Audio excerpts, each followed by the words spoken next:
So carbon fuels like wood, coal, petroleum releases unburned carbon. ठीक है, unburn carbon release करता है कौन? कार्बन, कोल, लकड़ी, कोयला, इससे क्या निकलता है? कार्बन निकलता है।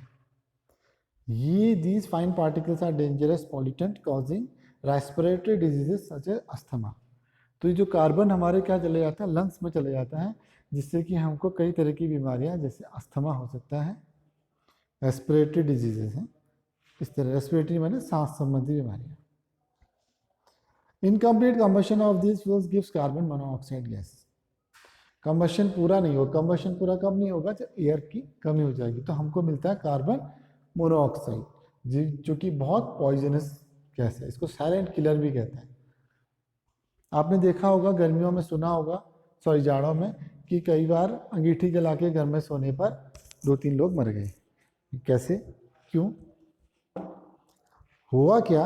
अगर आपने बंद कमरे में अंगीठी जलाई, तो जब शुरू में अंगीठी जली तो आपके पास सफिशिएंट उसमें ऑक्सीजन थी, बट हमने क्या करा? कंबशन किया। तो कंबशन करने में क्या होगा? ऑक्सीजन कम होती जाएगी, कम होती जाएगी, कम होती जाएगी, और धीरे धीरे क्या होगी? ऑक्सीजन खत्म हो जाएगी। कंबशन में ऑक्सीजन खत्म हो जाती है। लेकिन ऑक्सीजन जब कम होती है तो बर्निंग प्रोसेस में कार्बन डाइऑक्साइड की जगह पर कार्बन मोनोऑक्साइड निकलती है, CO, कार्बन मोनोऑक्साइड। मोनो माने one. It is very poisonous gas, it is dangerous to, इसीलिए यहाँ पर लिख दिया क्लोज रूम में कोल का इस्तेमाल नहीं करना चाहिए, तो सोते हुए में ही आदमी मर जाएगा। इसीलिए नेवर स्लीप, याद रखना है, never to sleep in the room with burning और smuggled coal fire in it.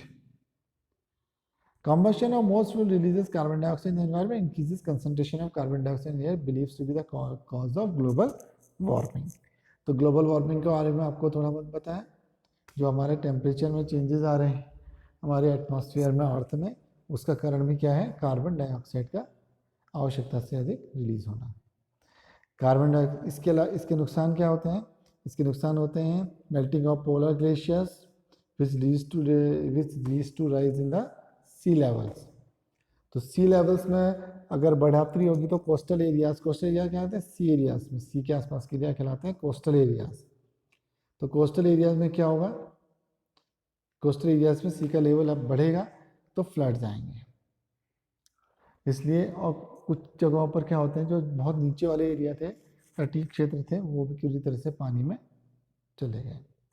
Burning of Coles और डीजल्स और पेट्रोलियम्स, इनके बर्न होने से एक और गैस निकलती है जो कि बहुत खतरनाक है, उसका नाम है कार्बन डाइऑक्साइड। इसके बाद आती है sulphur dioxide, extremely corrosive gas, suffocation होता है इससे। मोस्ट पेट्रोल इंजन ये गैस को रिलीज करते हैं।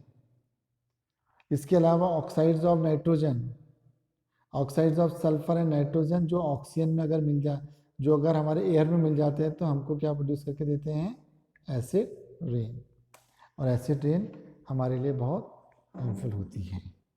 The use of diesel and petrol as fuel in automobiles is being replaced by CNG because CNG produces a harmful product in very small amount। तो यहाँ पर हार्मफुल प्रोडक्ट तो CNG भी देगी, LPG भी देगी, बट इनकी क्वांटिटी क्या होगी? बहुत कम होगी। तो ये चैप्टर में अभी फिलहाल इतना ही है। बाकी किसी को कोई क्वेश्चन हो तो ग्रुप में मत पूछना, इंडिविजुअली भेज देना। जो कीवर्ड्स यूज कर रहे हैं, एसिड रेन मालूम है, अभी अभी पढ़ा है हमने जस्ट। जो हमारा बर्निंग फ्यूल है, जिसके कारण कि carbon dioxide, carbon monoxide, sulphur dioxide, nitrogen के ऑक्साइड्स, ये सब मिलकर के कभी कभी एसिड रेन्स प्रोड्यूस कर देते हैं। Calorific value, combustion, deforestation. Deforestation का कारण, डिफॉरेस्टेशन तो हमारा हो ही रहा है, डिफॉरेस्टेशन के कारण ऑक्सीजन सप्लाई में प्रॉब्लम आएगी, क्योंकि एयर प्यूरिफायर कौन है? हमारा इन्वायरमेंट में कौन है? हमारे पेड़ हैं।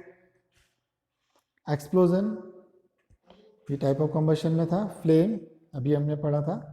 फायर एक्सटिंग्विशर, आग बुझाने के लिए, जिसे कार्बन डाइऑक्साइड प्रोड्यूस करता है।